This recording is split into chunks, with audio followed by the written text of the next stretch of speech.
let's move on to that Chansiri press conference, and we will we'll highlight one of the things that was said in the chat about it first. We have got obviously our own notes, we'll read what was actually said in there as well.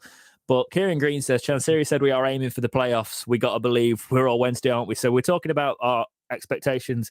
Chansiri's always aimed for the playoffs. It is a little bit tone deaf, I guess, in ways when you say, I'm aiming for the playoffs every season, because it's like, yes, I understand that, but we're on -6, Chansiri, lad. Like, and the form's awful. So what are we doing to get to the playoffs? And that's where the actual press conference comes into play. It was a very good press conference in terms of what we got to hear from Chansiri. This is the first time he's properly speaking to the press since he hired Monk. Apart from and for the record, we're going to go off the live log. We're going to. I think it's the probably. I'm using the Examiner. Yeah, that's what you're. So full credit. I think it's Dom Howson over across the. We're only going to. Obviously, we're not going to go and even though you can technically, we're not going to read the whole thing because go and read his work. He's been there. He's done all of this. He's done very well. Yeah, it's very well said. So that's the thing we're using for the press conference, and it's how I found out while I was at work what there was crack was. We got a press conference, but before that, we got a statement the night before. A journalist for ITV, I think, broke the story about Wednesday's points deduction has been halved to -6. So then you obviously got a lot of rival fans going on and going, oh, so you get away with cheating now and things. To me, it's sort of like, right, so did we break the rules or not? Because it's now looking like you're saying we didn't really break the rules, but you're still giving us -6. So I think that's an interesting one. We broke the rules, right? But we broke the rule by giving you in the wrong season, in a sense. Yeah. We should have had them in the season afterwards. And I think they're kind of going, look, if we hold our hands up and go, we made a mistake, and you put your hands up and say, you made a mistake, let's split it down the middle, if that makes sense. Yeah, that's probably what they're doing, in fairness. Because if you look at how long they took to do this, the EFL bundled the case from start to finish. And it's a mess. It's been a mess. I agree with what Chansiri said. He doesn't think he did anything. He thought he took all the legal action. And also, just to remember to people, we can only believe what he said that come out of his mouth. I've seen so many people saying that rubbish and stuff, but this is the reason he doesn't speak to the media or put anything out, because he gets so much abuse. The amount of times I've seen someone turn around and say that his 10-year-old kid had got a flood of emails. Like, because I'm having to say this because of the stream and everything tonight. We had a bit of a dramatic stream. If you're the one that's abusing a man and you're sending horrible stuff to him and you're sending stuff to his child, get a grip.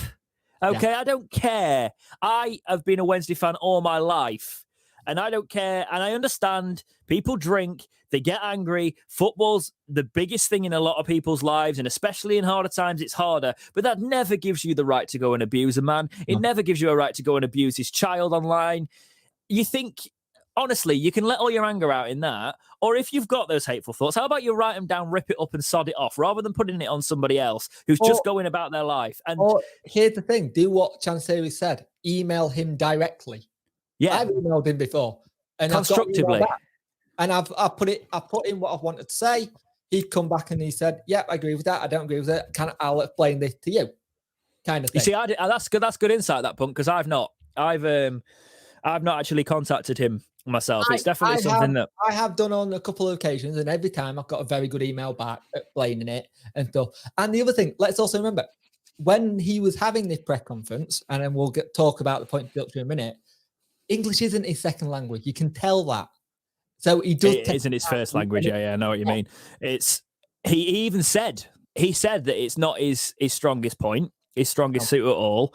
And he doesn't speak to the media that often because every time he says something with a wrong inflection or the wrong way, and he gets abuse for it. And what kind of life is living that, you know? But let's actually focus on that. So no abuse. Be decent people. Jesus Christ, the world has got enough arses in it. You don't need to add to it, right? So he was talking about the disappointment of the points deduction. He didn't think we did anything wrong. He mentioned we need to accept it at the moment, which says to me, like, we're probably going to put up with this. We'll see if we can do anything more, but kind of like not pushing our luck. That's what it feels like to me. What I've heard is that it's a line under it. Let's just leave it and let's push on. Yeah, no, exactly. I think he spent far too much time doing it. That's even worth doing. We have to accept it now and we just push on. I thought everything he said about it was well done. He didn't know that it would come in on Wednesday. That was a shock to him and the club. So I think we were all thinking the press conference was going to be about that, or the club was going to be for sale, or something like that. Yeah. I was worried it was going to be the club was for sale, because I put out on Twitter, like, we talked about in the stream I think it was the post show last week, actually. We were like, please be careful what you wish for, because if you take somebody who's just in it for the business, Chansiri is losing money, and he said that in the press conference as well. He's putting millions and millions and millions into the club. Look at people like Mike Ashley who only want to turn a profit. If you get somebody like that owning your club, good luck. Look at Bolton. Look at Bury. Look at those situations. We need to keep people grounded in. I love how you've gone to Dr. Pfeffer as well, by the way. For but like, we've got to keep grounded and on that foot. So we need to make sure that we realize that, yes, we have got a man who still cares about the club, and he says he'll sell to the fans. And obviously a lot of people I noticed that, because he says, let me just actually get it up, what he says about selling to the fans. That's a little bit later on there.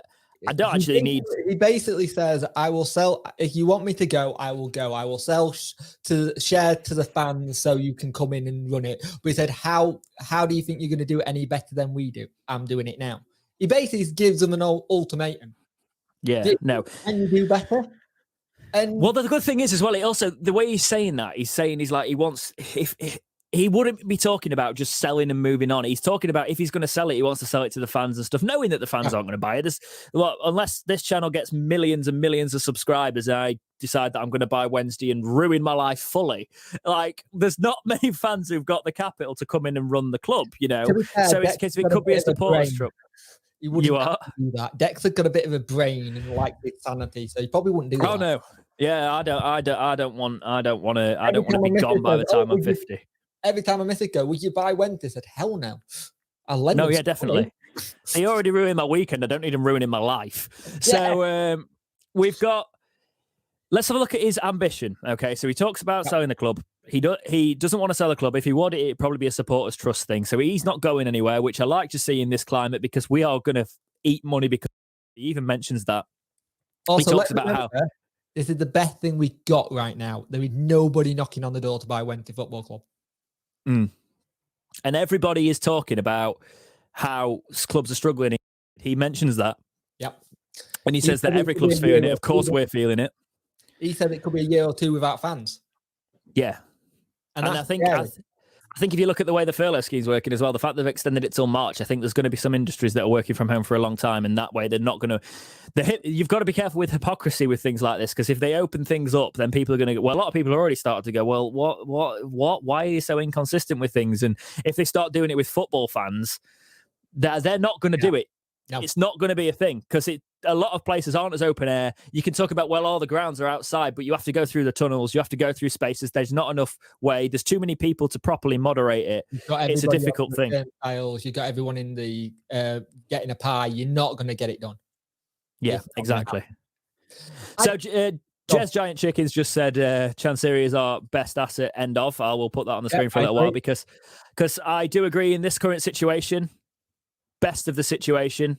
He's got his heart in the right place. I'm sure this post show will probably pick up some traction from people who obviously hate on the club and hate on everything Chansiri and don't offer anything constructive, because there's nobody who's going to buy us at the minute. Okay, so let's have a look at Chansiri's actual targets for the way he wants to do things. So he says we still have 36 games. 63 would be quite a lot. There's over 100 points. It depends on how we challenge, and that's where he talked about trying for promotion, things like that.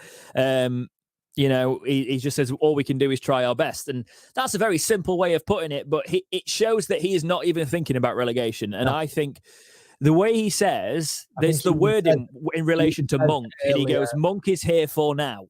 Yes. Right? He doesn't say that Monk is going to be, because you can tell he has never, bear in mind, he has never said that about a manager, right? He's always gone, I support the manager, it's a hard game. And he did sort of do a little bit of that, but he has never said he is here for now. He understands this game more than he did when he came in. As you can see, those hard knocks have experienced him. So he understands now that he's going to probably have to sack Monk if this carries on for too long. He knows that he can't do what he's done in the past, where he's let him have a bit longer. It's like, well, you've got targets. This is your target. You've not got it done. Yeah. And I find it funny when he was on about the CEO thing, saying why he hasn't got a CEO. Get it? It seems like he wants to do it all on him. He doesn't want to have somebody else to say, oh, they might net it up. You can buy the club after all this. Yeah, I thought I'd highlight the super chat from RL Valley. He says he's give us a $1.99 super chat. It says you can buy the club now. After all, it's worth no. So fair play. Thank you for the super chat, mate. Thought I'd put that there. Carry on, Punk. I don't know where I was up to now. Sorry, I had to put it up there. I was trying to put it up slyly while you were talking, but yeah. To be fair, it's like when he was talking about his future, him being there, he says he doesn't want to sell the club. He said he lost lots of money in. And there's not many owners that come out and say they lost money. They try and keep that quiet. But he's gone, I lost money. He doesn't want to sell the club. He wants to make it work. And here's the thing.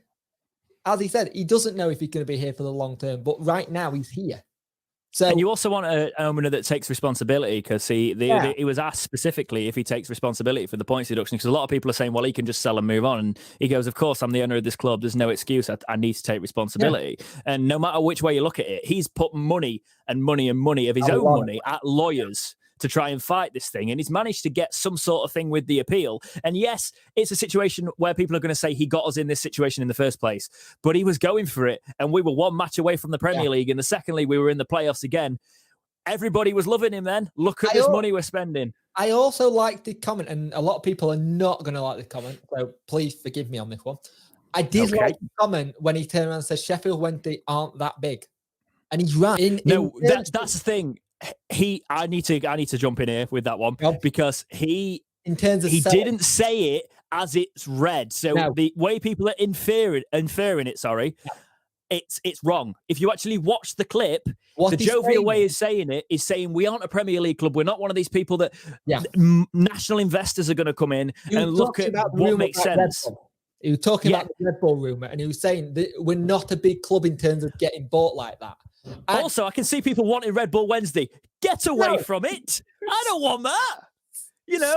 The drinks I don't want that. It's just Tin Pot. For me, it's Tin Pot. You're not taking my club and you're not doing that to it. I don't, because if I cared about the money, and it could happen the same way, because if you look at it, this is what I actually you need to take from the what Chansiri was saying, the way he was saying it, right, was people aren't going to look at us as an attractive investment because Chansiri has come in and he is loaded, right? And he can't do anything. So who is loaded? Yes, they might get different advisors in and have another go at it, but they're still going to be in these financial constraints. So basically what he's saying is it's not attractive to come and buy it because you're buying it with the debt that Chansiri has already done in there. Chansiri actually wants to keep spending money on it, and you're not going to get the people in who want to put the money in when the league do not allow it with financial fair play. Kieran and Carl, it's like, in the context, it got taken out of context so badly because it didn't have the full question.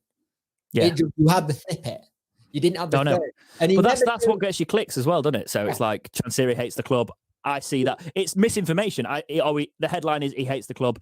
He didn't say we're that big. That's what he thinks, and that's not what he was saying. He was saying it from a business perspective. Yeah, it's like one of the things I had. We'll get to this one now, especially with the. And I really want to talk about this one. The sponsorship deal that he said he had, the 8 to 9 figure sponsorship deal that he had lined up, and then they pulled out due to social media and going through it. And I saw people saying, oh, Man U and Chelsea can get it done. It's like, Man U and Chelsea are a global brand. We're not a global brand. They can put that money in. They know they're going to get the money back because they're going to sell shirts and stuff. I actually believe that he did say there was some negativity. I'm not sure about the figure. It could kind of thing, but you've got to go on what he said. And I can understand it if, in principle, he got a deal in principle with someone. They've gone to social media, read a load of stuff after the game and gone, you know what? We don't need this in our life. We'll walk away. I understand that because we are very toxic. No, that's the thing. We have lost. He mentioned how we've been losing brand deals and things like that and sponsorships and stuff that could help us. You're talking about how you want him to sort the club out and get us financially sorted. Our fans have managed to do something that is truly Wednesday and lose us money by being arses on Twitter. And that is monumental when you look at analogies for how a certain subsection of our fan base can be, right? And Chansiri, you can see him partnering with certain fan groups now. With all of that, it's a case of like, he's clearly trying to reach out to fans, and even fans that have slagged him off in the past and stuff. He's trying to basically be like, look, I'm trying here. I need some support from it. I can't just turn every time and then my child gets attacked or I get attacked just for trying to do my job. Because if you look at his financial investment, he said he's already invested a few $100 million. And to be honest, the way football works, and then you look at the wages and you think of the players, I don't think I wouldn't say it's a few $100 million, but I'd say it's probably a couple, you know. Yeah. I think he might be exaggerating that a little bit, but if you think he bought it for 30, didn't he? He bought it for 30. In the first 2 seasons, he said he spent 100 million. Yeah. So I reckon it's a good couple $100 million he's spent. And you look at the wages, you look at the big wages we had, and he's kept things going. So I feel for him in that aspect, but I'm also not naive enough to think that that's good enough, you know, all the way through, because he's even said, a direct quote, of course, I still need to learn more. There's no loyalty or trust in football business. He came in, he tried to bring a team in. He brought a team in that had really good experience. He's talked a little bit about this. The team did not work out. It was awful. Oh, God, you know, they brought Roder and co, wasn't it? Yeah, exactly. Yeah. Roder was the time, remember? He brought, and we were bringing in aging players that Roder liked back in the day, that, they can do a job in the Championship, not really looking at the state of the Championship, and the fact that the Championship at that time was looking for more younger, hungrier players, pacey players, things like that. It was becoming more like a Premier League light in terms of its play style, you know? Yeah. And we were signing people that were literally classical Championship physicality and looking for the likes of Jordan Rhodes and stuff, and it wasn't the best way, you know. It worked for us at the time, but that was never going to have legs. We rolled the dice and we gambled, and the gamble didn't pay off, and now we are feeling it, you know. And we are an example of that. And there is going to be clubs that watch us and go, "Well, that's what you get," and they don't forget. But he also said it's a 2 to 3 year building plan. He said that it's a 2 to 3 year rebuild that you're going to have now. And fans have all gone, I don't want that. I want it to be now. It's like, it's not going to be that. We're not going to have that. We demolished the team with players that we'd have from Dave Jones' time, i.e. Newsman, Kieran Lee, who had just been still at the club. And now we're starting to redo it. If you're going on longest service player, technically it's Liam Palmer, because he's been here since he was a kid. But apart from that, we also need Palmer, by the way, because we need academy players for rules if we ever do get to the Prem. So he's not going anywhere ever. I find it very interesting that Chansiri's ambitions is still to go playoffs every time, or not to go playoffs, as he said, to go promotion. But he's not stupid enough to know that it might not happen, kind of thing. But I like that he's ambitious. And if you're a football club at the start of the season, and normally everyone starts on 0 points, your aim is to get to the Premiership and get to the playoffs, or first or second. If you haven't got that each season, what's the point of going for it? I think I want to move on to just something, a little bit of a side note here with what he said about Steve Bruce, because I think it's fair to the fans of my channel. My channel doubled in size when I made that Steve Bruce video. It was on Football Republic, all that sort of things. That's where most of my audience came from. So I thought it's worth saying what he said. So he said, this is what Chansiri said. He said to Bruce, he wanted to come, as in Steve Bruce wanted to come. I told him, I don't like your style. You can't finish my job. Don't really know what that means. I think that's a bad translation. Yeah. He said he was good enough.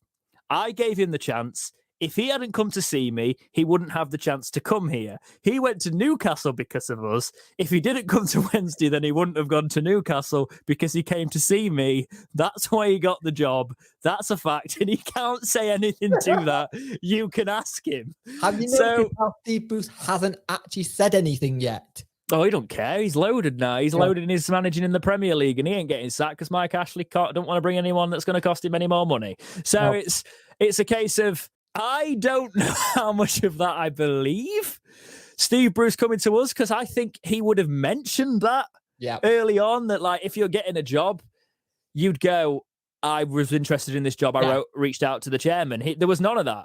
So I don't know how much I believe that, but I do like the fact that you can tell that Chansiri is clearly angry about that, as much as I was at the time. Very much so. And there's I think that has been his learning curve. And yeah, I'm going to skip the bits in the press conference where he talks about the fans. We've already touched on stuff like that. Interesting things for the Wednesday fans to be intrigued by is what the situation with contracts is. Chansiri on player contracts. We will talk to them soon. There's nothing yet. Nowadays, everything is about money. Yeah. There's no loyalty. Even some players. That's still a dig at Bruce. Oh, yeah. Yeah. Everything's about money. There's no loyalty. How can you get worse than that? Even some players who we helped and support during bad times, and at the end, it's about money. Oh, the other video that's done well for me recently, the Fox, Fletcher, and Forestieri video. Oh, yeah. That's literally that, isn't it? We've helped them through bad times. Forestieri, who was done for racism and got the suspension, supported through bad times. I wonder who he's on about. Who do you think he's on about? Or even the amount of money we've given them, like getting their injuries sorted and rebuilding Fletcher's knee so he can now go at Stoke. Yeah, no, definitely. I think the thing is, what this actually came across as for me was a man that doesn't talk to the media that much. It was a 3-hour Zoom call. So fair credit to all the reporters that stayed on that. That's a big slog to go through. Yeah. The question was, if you sold the club, would you sell the club and the stadium as part of the same deal? That's a big concern for a lot of people after we are mortgaging, we're basically renting the stadium from Chansiri because he's bought it, financial fair play, all of that. And he said, I want to ask the fans or the media, if you decide to sell the club, you're going to sell the stadium for what? Yeah. So it's like, he's not going to keep the stadium to keep, I don't know what, he's not going to put an ice skating rink in it. He's not good to use it as a concert venue. It's like me selling my house, but I really want to keep that shed at the bottom of the garden that I can't shift. So can I keep coming in every day? That's a really good analogy. I like that. And he says, of course, you'd need to sell together. So I think fans, you can rest easy on that one. If he's going to sell the club, he's going to sell them both package deal. So that means he's going to have to come in and do that.